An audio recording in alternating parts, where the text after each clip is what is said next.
오늘은 모실 분은 장용동 대기자님인데요. 아시아투데이 여기 계시기 이전부터 오랫동안 부동산 쪽에 전문적으로 말하자면 그 전문 기자로서 꾸준히 이걸 하셔가지고 부동산 전문가로 자리매김하고 계시는 분입니다. 그래서 여러분이 오늘 이게 어떻게 될지, 부동산 쪽은 어떤 영향을 미칠지, 이제 주식시장이나 이런 곳에서는 방금 아까 보셨듯이 당장 좀 어려움을 줬는데요. 제가 장용동 그 대기자님한테 전화를 걸도록 하겠습니다. 아, 예. 대기자님. 예, 예, 김희석입니다. 예, 예. 지금 아시아투데이 김희석의 이색경제에서 2022년을 전망하면서 제일 먼저는 미국 연준이 이제 아주 공격적인 긴축 정책 쪽으로 돌아섬에 따라서 지금 외환 시장에서 달러당 1200선이 깨져가지고 뭐 1201인가 넘어섰더라고요. 예, 예. 그렇게 되고 또 이제 대선이 중요한 원래 영향을 미칠 변수로 볼 수밖에 없는데 경제에. 그렇죠. 예. 그런데 그 중에서도 특히 이제 부동산 쪽에 이게 어떤 영향을 미칠지 특히 안 그래도 저 대기자님께서 몇 차례에 걸쳐서 이렇게 써주신 아시아투데이에 아주 귀중한 글들을 제가 잘 봤는데요. 일단 뭐 이것저것 있겠지만 우선 이게 이제 지금 뭐 부동산 시장의 대세 안정을 말하기에는 아직 좀 이르다. 이런 말씀을 하나 컬럼으로 쓰셨던데 이게 지금 상황이 어떻고 앞으로 또 어느 정도 어떻게 될지 보시는지요? 네. 지금 이제 시장 상황들이 약세권에 이렇게 접어들면서 이제 이게 대세 하락 국면에 접어드는 것 아니냐라고 하는 측면의 얘기가 하나가 있고, 예. 네, 하나는 이제 아직은 그 상황을 정확히 판단하기 좀 이르다. 예. 더더군다나 이제 지금 현재의 시장이 대출 규제를 정부가 유동성을 어떻게 흡수하면서 대출 규제를 강하게 하면서 시장이 임팩트가 강하게 왔기 때문에 바로 이제 그런 영향들, 그리고 또 하나는 뭐 1년 12달을 놓고 보면 부동산 시장이 가장 활발하게 움직이는 시기가 2월과 3월이 가장 봄철이 움직이는 시기가 굉장히 강하고요.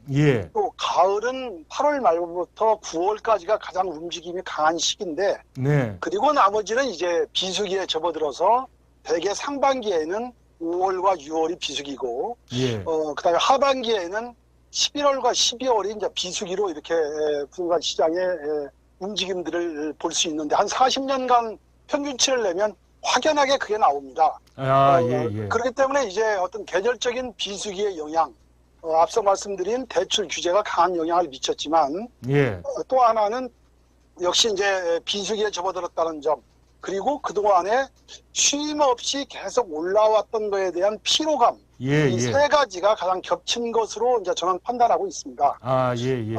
그렇기 때문에 이제 우리가 이게 주중에 낙폭이 어떻게 되는가가 이제 굉장히 단기적으로는 시장을 보는데 매우 중요하다고 이렇게 생각도 하고 그 수치를 주로 보고 있는데 대개 0.02나 0.03 정도의 주중에 오름폭이 있으면 보합 정도로 이렇게 보고 있고요. 우리가 한참 올라갔을 때의 주중 상승률을 보면 0.7, 0.8 뭐 이 정도까지도 올라갔거든요. 그러니까 그 정도로 올라가면 굉장히 상승이 강하다 이렇게 볼 수 있고요.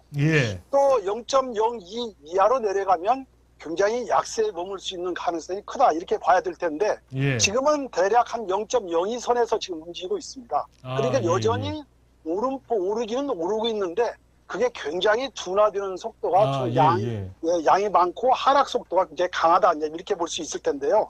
그렇기 때문에 시장 추이로 봐서는 단기적인 시장 추이로 봐서는 2월달 시장이 어떻게 또 움직일 건가라고 하는 것들이 굉장히 부동산에 있어서는 중요합니다. 예. 2월 설을 끼고 있는 시장이 항상 부동산에 활동하는 이 활동기에 접어드는 시기이기 때문에 예. 2월 설을 봐야 그 해년도에 시장 상황을 예견할 수 있거든요. 예. 예. 그건 이제 일반적인 흐름이 그렇고 올해 들어와서는 역시 지금 김 의원께서 얘기하신 대로 미국의 테이퍼링의 어떤 그런 긴축의 정책이 우리 자산시장에 미치는 영향이 어떻게 나올 것인가 예. 라고 하는 것이 하나 굉장히 중요한 변수라고 할 수 있을 것 같고요. 예. 또 하나는 우리 대내적으로 지금 대선이 주는 변수, 그렇죠. 예. 네, 가장 크다고 이렇게 볼 수 있겠죠. 예. 그리고 또 이제 세 번째로는 부동산 시장 내부의 변수, 예를 든다면 전세가가 어떻게 될 것인지, 예. 또는 정부의 규제나 이런 부분들이 어떻게 흘러갈 것인지라고 예. 하는 것들이 주는 내부적인 어떤 그런 변수,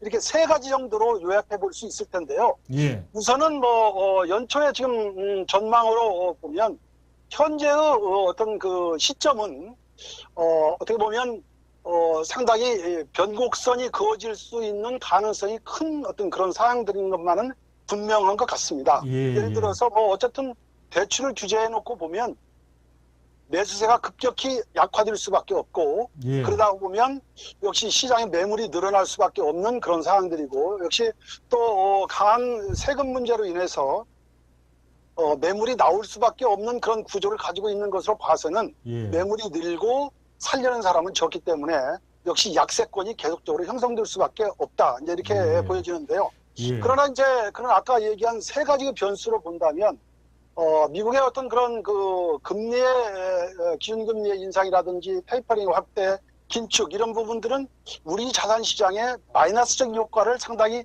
음의 효과를 가져올 수 있는 가능성이 크죠. 예. 예를 든다면 지금 주식시장이 계속 허덕이고 있는 것처럼 예. 그런 자산시장의 영향이 강하게 올 수 있고, 더더군다나 환율이 지금 1200원대가 깨졌다고 그러면 그런 부분에 대해서도 영향이 굉장히 클 거다. 그런데 예. 외투 자금들이 우리에서 빠져나갈 수 있는 가능성이 큰 거지 들어올 수 있는 가능성보다는 빠져나갈 가능성이 굉장히 크지 않습니까? 예. 네, 환율이 그렇게 상승하다면 환차손의 어떤 그런 부분들도 굉장히 예. 외투 자금들이 손해보는 부분들이 많아서 자산시장은 오히려 자금이 빠져나갈 수 있는 개연성, 그리고 또 하나는 과거에 지금 우리가 한 4, 5년 동안 유지되어 왔던 저금리가 점점 사라지고 있는 그런 부분들, 예. 이런 것들을 보면 분명히 예. 마이너스적인 효과가 있을 것이다. 그런데 그런데 네네. 보통들 부동산 가격이 내려가기만 하면 좋은 줄로 좀 착각하는 것 같은데, 예컨대 네네.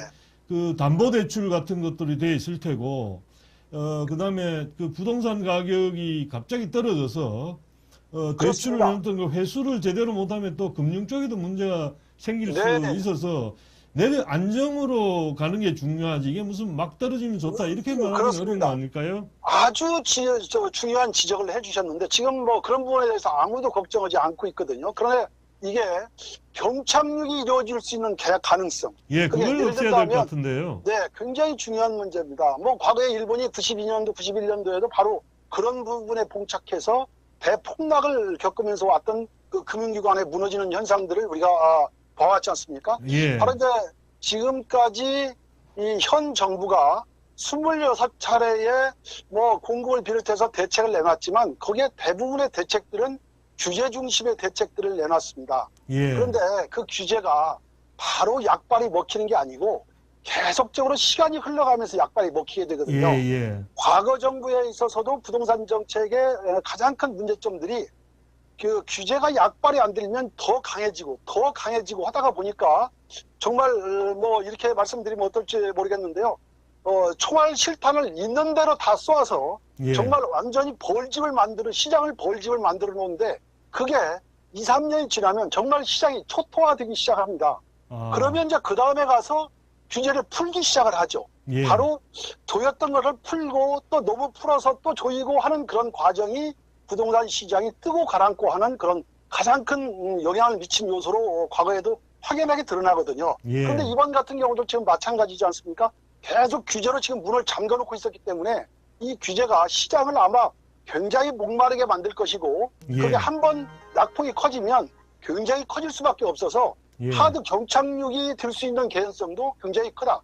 바로 그런 점들이 부동산을 무조건 하향으로 가서 떨어지면 좋다라고 하는 거를 만들어 놓은 자체, 그 예. 자체가 우리 경제에 엄청난 파급을 줄 수 있는 개연성이 생겨난다. 예. 이런 메커니즘으로 본다면 마냥 떨어지는 것도 문제가 되는 거죠. 그리고 더더군다나 한꺼번에 많이 떨어진다는 거. 지금 뭐 그동안에 대출을 받아서 집을 산 사람들이 굉장히 많지 않습니까? 예, 예. 이제 거기서 오는 그 갭의 문제가 또다시 하우스푸어가 생겨나고 하는 문제들이 반복된다면 심각한 영향을 미치게 될 겁니다. 어쨌든 아, 시장이 안정적으로 가는 것이 가장 중요한데 이 보틀넥, 병목을 너무 꽉 쥐어도 안 되고 너무 풀어놔도 안 되는 상황들인데 이거를 그냥 지금 현 정부는 처음에 출발이 집값의 오름세는 집을 많이 보유한 사람들 때문이다. 이거 다주택자를 규제하면 시장은 자동으로 안정된다 하는 전혀 엉뚱한 방법을 가지고 이 메스를 가지고 대들었기 때문에 시장이 굉장히 비정상적으로 지금까지 움직였거든요. 예, 근데 예. 그러다가 보면 이 비정상적인 시장이 낙폭이 커져서 올 수 있는 폐해가 앞으로 생겨날 수 있는 개연성이 굉장히 크고요. 예, 예. 또 하나는 역으로 지금 이제 대선 주자들이 내놓고 있는 부동산의 대책들을 보면 그동안에 너무나 규제를 많이 했다라고 하는 거에 대한 일종의 퍼퓰리즘이라고 할 수 있을 것 같은데요. 예. 모든 거를 지금 푸는 쪽으로만 얘기를 다 또 하고 있습니다. 예. 아, 네. 갑작스럽게 더더나 푸는 뭐 것. 심지어 예. 뭐 그린벨트까지 다 지금 훼손해서 풀어 제끼는 쪽으로 지금 얘기들을 하고 있는데 예. 물론 공급을 많이 한다는 입장은 좋습니다. 그러나 그 공급도 250만 가구의 공급의 구체적인 내역들이 지금 전혀 나오지 않고요. 어떻게 보면 국민들한테 큰 국가의 비전 뭐 이런 부분들을 좀 대선에서 심어줘야 되는데 잔가지만 가지고 집값이 오르고 내리는 잔가지만 가지고 자꾸 얘기를 하고 있다가 보니까 정말 앞으로의 시장이 또 걱정되는 대목이 없지 않아 있는데 예컨대 예. 양도세 문제라든지 지금 보유세 문제라든지 이런 것들을 뭔가 체계적으로 이제 균형을 잡아서 그거를 어떻게 풀고 가고 어떻게 너무 현실화율이 너무 높으면 낮출 것인지 하는 부분들의 연구가 뒤따라야 되는데 예. 지금은 마구잡이로 푸는 것 얘기들을 하고 있습니다. 그리고 또 하나는 공급도 역시 마찬가지죠. 굉장히 불안한 요인이 집값이 하향 안정으로 가고 있다고는 하지만 절대로 그렇게 되지는 않을 거다라고 하는 그런 또 하나의 가설은 유효 수요가 있는 곳에 집을 공급하지 않는 패턴입니다. 지금 예. 신도시를 다 외곽에다 지금 건설하고 있지 않습니까? 예. 그런데 집값의 수요는 실제적으로 그 수요층은 도심권 내부에 있거든요. 그거는 2008년도 글로벌 금융위기에 와서 전 세계적인 현상입니다. 도시 내부의 수요가 자꾸 이 밖으로 이탈을 하기 때문에 오는 뭐 교통의 문제 또는 뭐 너무 과개발의 문제 이런 것들이 지금 전 세계적으로 다 오고 있는데요. 바로 집값의 내부의 도시 내부의 집값이 크게 올라가면서 이 부의 양극화가 2008년도 이후에 전 세계적으로 지금 빚어지고 있는 현상이지 않습니까? 예, 예. 바로 이제 그런 것 때문에 약자, 젊은 층 이런 사람들은 외곽으로 지금 자꾸 밀려나는 현상입니다. 그래서 예, 예. 어떻게 하면 도시 내부에 직장이 있고 일자리가 있는 도시 내부에 싼 주택을 공급할 건가라고 하는 것들이 지금 전 세계 도시의 고민의 가장 중요한 포인트인데 우리는 지금 그거하고 전 반대로 가고 있습니다. 예, 뭐 예. 외곽에다가 자꾸 집을 예, 지면 된다. 말씀하시는데 예, 제가 중간에 좀 네네. 끊어서 죄송한데 여기 실시간 채팅으로 올라온 거 가운데 아주 네네. 구체적으로 한정술 님이 보유세 폐지 이것은 세입자를 뭐라고 했나 보호하는 것이다. 폐지하는 게 세입자를 보호한다. 왜냐하면 세금 늘어나면 전월세 올라가서 서민 다 죽인다. 이렇게 의견을 주셨네요. 그렇죠. 근데 그런 부분들도 보유세 같은 경우들도 과다하게 많은 것. 뭐 이거는 지금 뭐 2주택을 사시는 분, 3주택을 사시는 분에 따라서 지금 뭐 취득세도 더 배가 되고 하는 현상들도 있고요. 재산세, 종부세 이것도 마찬가지인데 예. 결국은 세금으로 집값을 잡겠다고 하는 거는 절대로 되지 않는 이미 저기 논문에서도 입증된 사실이거든요. 그렇죠, 그게. 그렇죠. 예, 네. 예. 세금으로는 절대 되지 않습니다. 그게. 예, 근데 예. 지금 이 현 정부는 바로 세금으로 모든 걸 해결하려서 결국은 지금 여기까지 왔지 않습니까? 이게?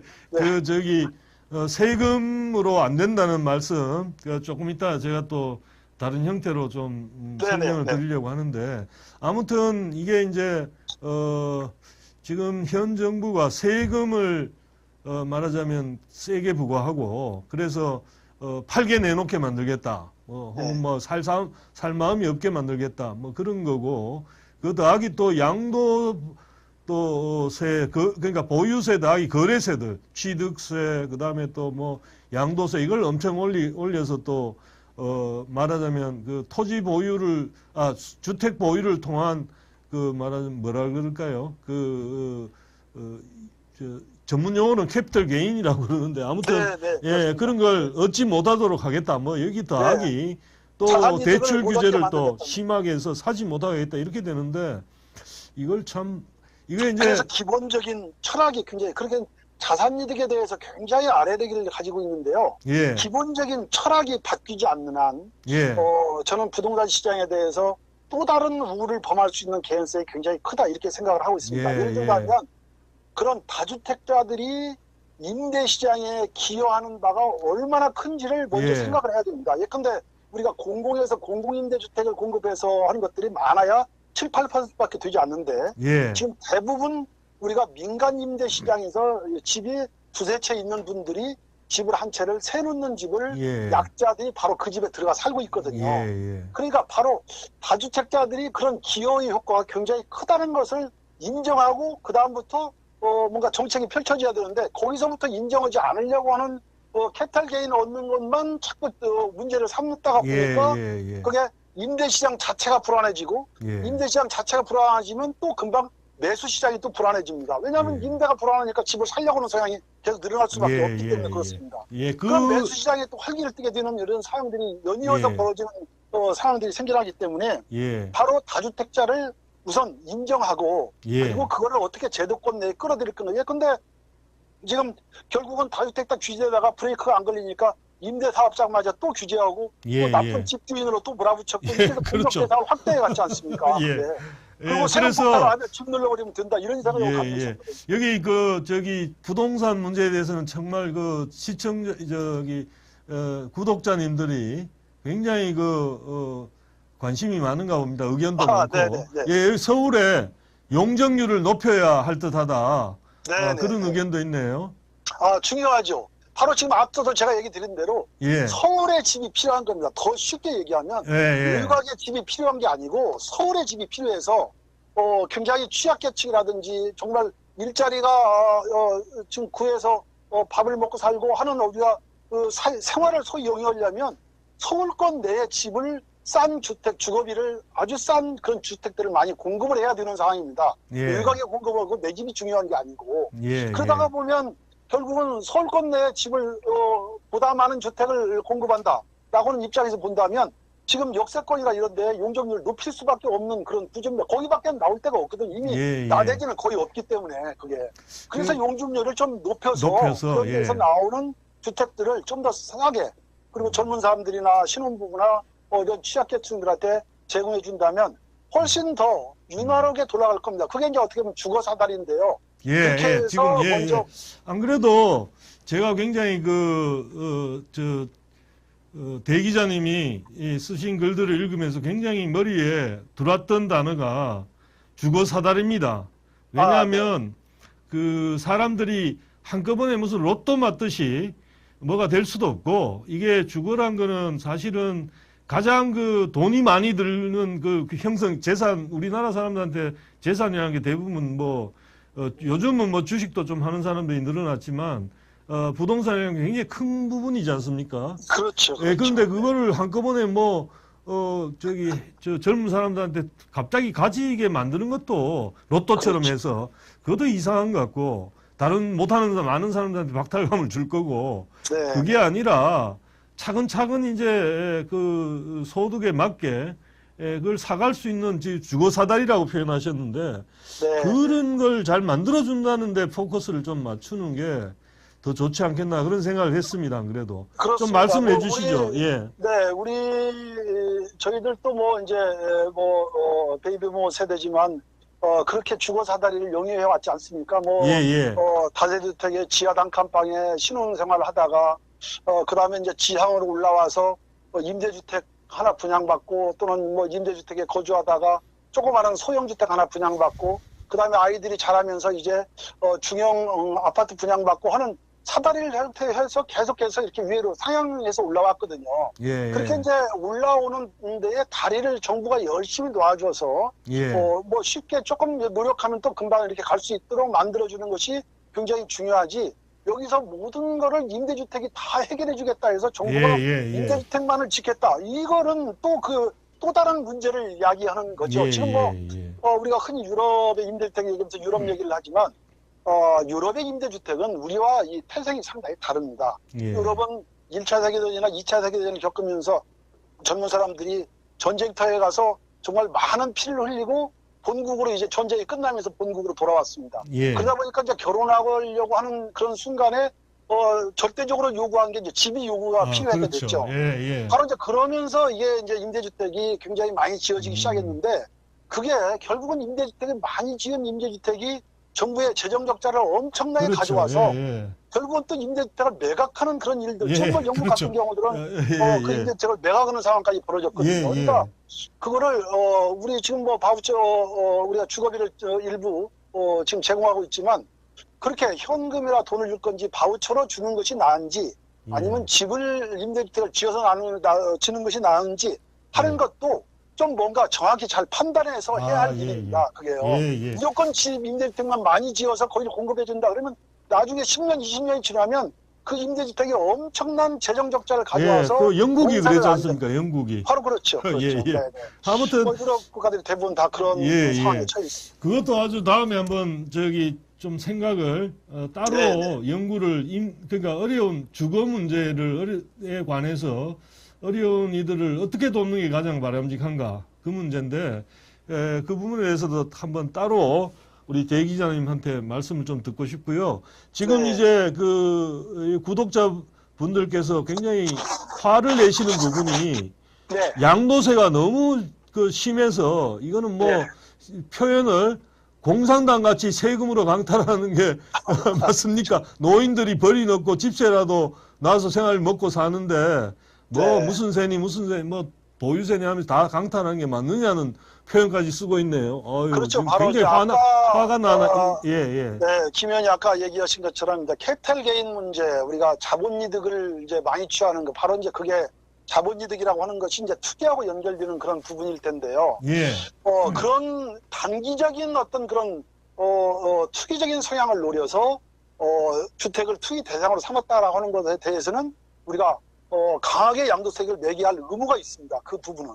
그런데 지금 대부분 집을 가지고 있는 사람들의 구조를 보면 정말 오랫동안에 걸쳐서 집을 가지고 있고 심지어 지금 은퇴자들 같은 경우들도 집 두 채 가지고 있는 분들이 평생 집 두 채가 전부인 사람들이 굉장히 많이 있습니다.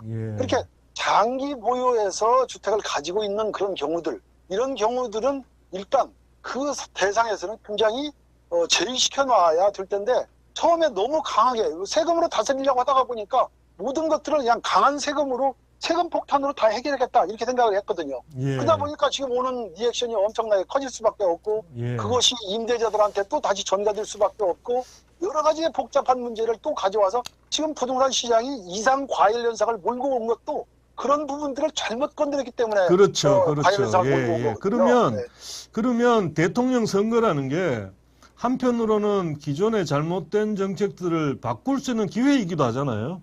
이게 뭐 흔히 말하는 포퓰리즘, 그러니까 달콤한 이제 선심성 정책으로 국민들 세금 부담만 늘려놓고 별 효과는 없는 그런 식으로 될 수도 있지만 또 달리 생각하면 그 전에 명확하게 문제가 됐던 것들을 이제 고칠 수 있는 기회이기도 한데 우리 또 거기에 관해서 우리 대 기자님께서 쓰신 걸 보면 이게 일종의 꼼수로 달래려고 한다. 이래서는 안 된다고 또 좀 비판을 하셨어요. 네, 그 부분도 그럴 수밖에 없는 게 예컨대 지금 여당 후보 이재명 후보 같은 경우들의 예를 든다면 굉장히 그 공공 쪽의 모든 것들을 다 의존하려는 서양들의 얘기들을 굉장히 많이 했습니다. 그동안에. 그리고 또 국토보유세라든지 또 세금을 국토보유세. 또 이름 바꾼 거 아세요? 이름 묘하게 바꿔서 배당 무슨 토지 배당세인가 뭐 배당금인가 뭐. 그 기본 철학이 예. 그 기본 철학이 바뀌었는지 예. 그것부터 좀 얘기를 풀어가야 될 것 같습니다. 예, 예를 들어서 예.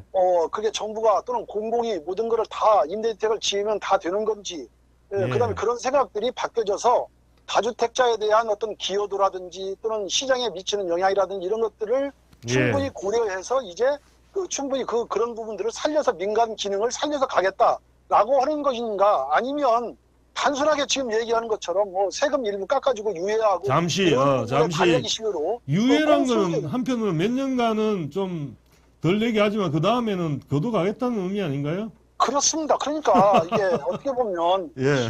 우리가 시장에서 보면 꼼수밖에 이해가 가지 않는다 이렇게 이해가 되는 거죠. 그래서 기본적인 철학이 어떻게 갔는지 하는 것들에 대한 얘기가 있고, 그 다음에 어떻게 앞으로 끌어가겠다라고 얘기해야 그게 맞는 논리지 않습니까? 근데 기존에 있던 것들은 아무 철학에 대한 아무 얘기를 하지 않고 있고, 그 다음에 지금 여기서 표면적으로 드러나서 일종의 시장에서 굉장히 반기를 들고 있는 부분들만 고치겠다, 유효하겠다 이렇게 자꾸 얘기를 하다가 보니까 어떻게 보면 이게 단순한 꼼수, 인기 끌기 위한 꼼수로밖에는 볼 수 없는 그런 사항들이 그 안에 들어가 있고요. 저 야당 후보도 마찬가지죠. 윤석열 후보도 그냥 250만 가구 공급을 무조건 하면 된다. 근데 250만 가구의 공급이라고 하는 것들을 어마어마한 거 아닙니까? 그 수치가. 그렇습니다. 그러니까 그리고 아까 제가 드리고 싶은 생각은, 우리가 지금은 이게 이제 여러 가지 뭐 정책 실수 더하기 뭐 그다음에 또 돈푼 영향 뭐 이런 걸로 해가지고 부동산 가격이 올라가고 난리지만, 예전에 그 분양이 안 되고 막 그랬던 적도 있지 않았나요? 그렇습니다. 뭐 무려 16만 가구, 우리가 이제 1년에 공급하는 주택 양들이 대략 한 40만 가구 정도에서 50만을 공급을 하는데요. 이 분양 물량이 16만 7천 가구가 있을 때가 있었습니다. 과거 2008년도. 그러니까 한 해에 엄청났죠. 한 해에 그 정도면 거의 뭐 새로 지은 것들이 거의 안 돼서 난리 났다는 이야기네요. 그렇습니다. 그러니까 보면 결국은 금융 쪽에 문제 오는 거죠. 그 다음에 지은 건자재, 건설 경기 하락 때문에 오는 문제, 일자리 없어지는 문제, 그 다음에 빈집으로 세워져 있을 때 오는 문제, 집을 산 사람은 하우스푸어의 문제, 여러 가지의 문제들이 이제 복합적으로 또 오지 않습니까? 그래서 그런 부분들을 뭔가 이게 긴 안목으로 좀 보고, 그래서 여기서 하나 둘씩을 풀어나가는 정책으로 가야지, 이게 뭐 무조건 그냥 달래기식으로 막 쏟아내놓고 또 어떻게 보면 그러니까 일종의 어떤 게임 체인지죠. 지금까지 해왔던 규제 중심으로 막 갔다가 이제는 규제 중심이 아니고 푸는 중심으로 가겠다. 그러니까 게임 체인지가 벌어지면 그 안에서의 시장은 또 한 번 요동을 칠 수밖에 없는 그런 부분이고요. 올라갈 수도 있고 밑으로 떨어질 수도 있고요. 여기 또 아주 표현들이 우리 여기 애독자님들이 아주 셉니다. 토지 배당세 세고 아주 뭐 핵심을 찌르는 것 같은데, 토지 배당세 빨강당 사회주의로 가는 길인 듯 심각하네요. 이렇게 썼습니다. 그리고 또 김성호님, 김희숙님이 그렇게 쓰셨고, 김성호님이 냉장고가 커서 이사 못 가요. 예전 180리터 냉장고 무상 제공해 주세요. 냉장고 김치냄에 버리고 공동주택 이사 가야 됩니다. 야, 참. 그래서 지금 말씀이 이게 정책이란 게, 특히나 주택 같은 것들은 이게 짓는데도 오래 걸리지만 그 사이클이 잘못 맞아버리면 굉장히 큰 후폭풍이 올 수 있다는 말씀으로 들리고요. 그렇습니다. 그렇기 때문에 이제 우리가 이 후보들이 내는 조금 장기적인 철학, 처음에는 철학, 그다음에 그와 함께 장기적으로 이거 어떤 효과가 날지를 면밀히 따지는 문제, 그런 것들을 가지고 지금 그런 게 올라오면 좋겠는데, 지금 지금 현 상황에서는 그런 게 안 보인다는 말씀인 걸로 들립니다. 그렇습니다. 지금 뭐 우리의 근본적인 부동산 문제는 뭐 김 의원도 잘 아시는 바와 같이 전 국토의 10% 면적에서 우리 인구의 절반이 지금 살고 있습니다. 10% 면적에서 우리 인구의 절반이 2,500만 명이 살고 있습니다. 그러니까 바로 복잡하게 살고 있는 문제가 자연히 부동산 문제가 생길 수밖에 없지 않습니까?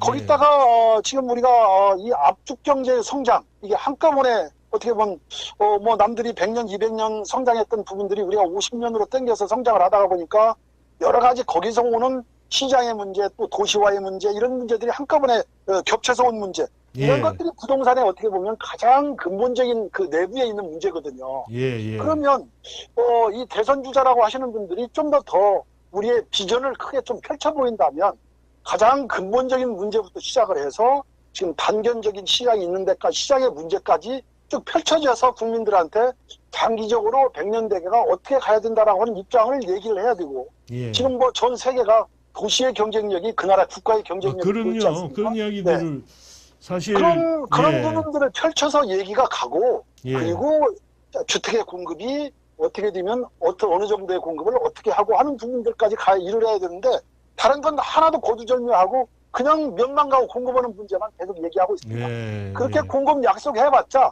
공급 되지도 않습니다. 그게. 예. 뭐 예컨대 지금 김 의원 걱정하시는 대로 제가 보기에는 지금 3기 신도시 반절 이상은 미분양이 날 겁니다. 그게. 네. 그 아주 미분양 또 나면 더 이상 앞으로 진척할 수가 없어요. 그게. 예. 그러니까 지금 그 대 기자님께서 대선 주자들이 한번 혹은 거기 캠프에 있는 사람들이 생각해야 될 화두를 하나 던지셨어요.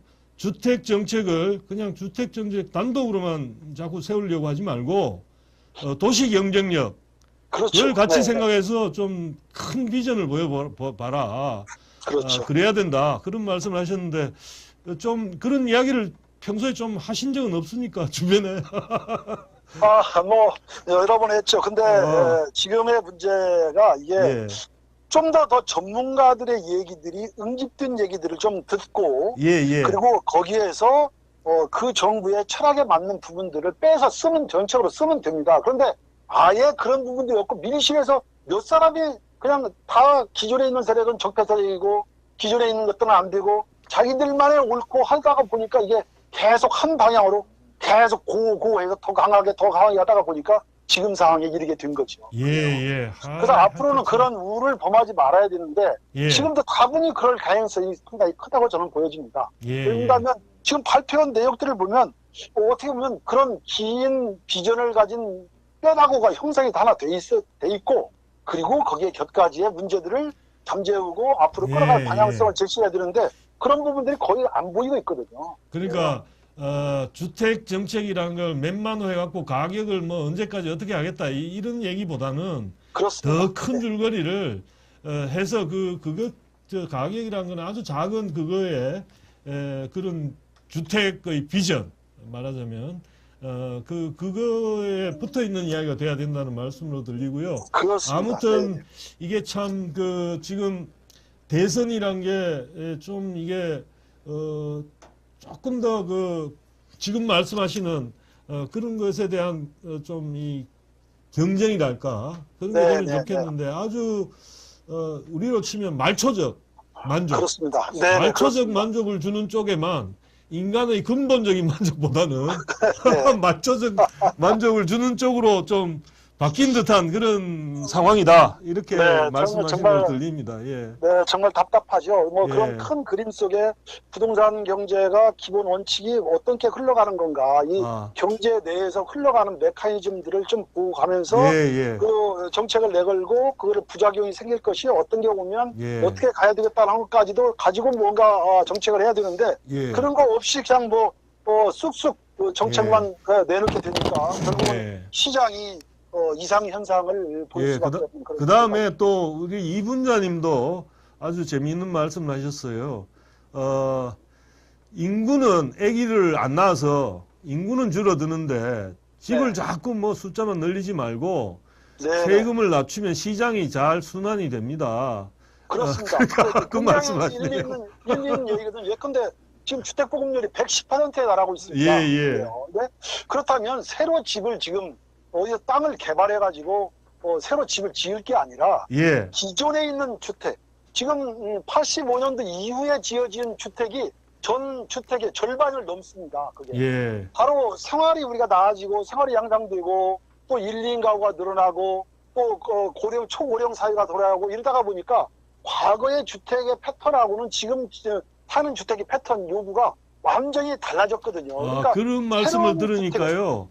그 250만 호를 다 짓지도 못한다 그러셨는데 네네. 다 지어도 문제일 것 같습니다. 예컨대 그런 그렇습니다. 패턴 변화를 읽지 못하고 지어놓으면 그것도 애물단지가 될 가능성도 있는 것 같은데요. 그렇습니다. 그래서 기존 주택을 어떻게 하면 지금 시대에 맞게끔 주택을 다시 리모델링을 하거나 재건축을 하거나 또는 뭐 정비 사업을 통해서 집을 새롭게 만들어 줘야 되는 건데 어디다 개발해서 짓는 것만 생각하고 있습니다. 예, 그거 예. 그게 손쉽죠. 손쉽기는. 그런데 예. 지금 그걸 원하는 게 아니고 예. 우리가 장기적으로 국토의 백년대계를 생각한다면 후손들한테 많은 녹지를 좀 남겨주고 예. 그리고 지금 기존에 이미 훼손됐던 지역에 있는 낡은 주택들을 어떻게 현 시대에 맞게끔 주택을 바꿔줄 것인가.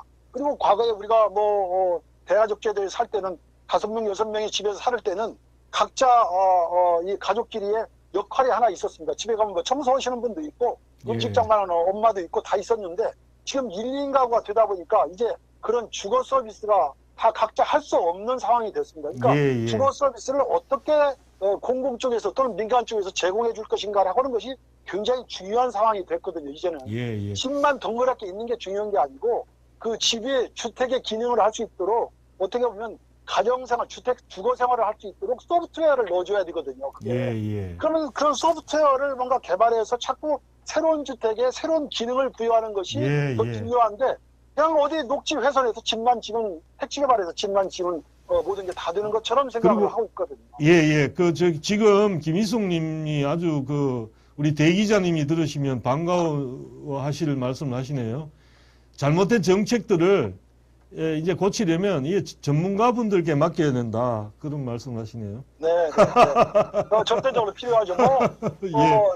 주택 학회부터 시작을 해서 정말 예, 예. 많은 단체들이 있습니다. 예, 예. 지난 하반기부터 이제 그런 학회 단체들이 예. 많은 목소리를 지금 내고 있는데 예, 예. 사실 그런데 좀 귀담아 들어서 뭔가 예. 이제는 제대로 좀 챙겨서 가야 되지 않을까. 예, 예. 이렇게 열심히 저 단기적인 대책들 발표하고 정권 인수위에서 이거는 안 되고 저거는 안 되고 해서 다 빼고 다른 또 엉뚱한 얘기만 할 수 있습니다. 충분히 그럴 가능성이 있거든요. 알겠습니다. 그게? 네. 아유, 대 기자님 오늘 장시간 네, 이렇게 네. 대담을, 전화 대담을 해 주셔서 감사드리고요. 네. 전화 인터뷰가 아주 길어졌는데 다음에도 좋은 말씀 좀 부탁드려야 될 것 같습니다. 네, 네. 오늘 네, 감사합니다. 고맙습니다. 대 기자님. 네, 예, 새해 복 고맙습니다. 받으시고요. 네, 예, 네, 예, 네. 예.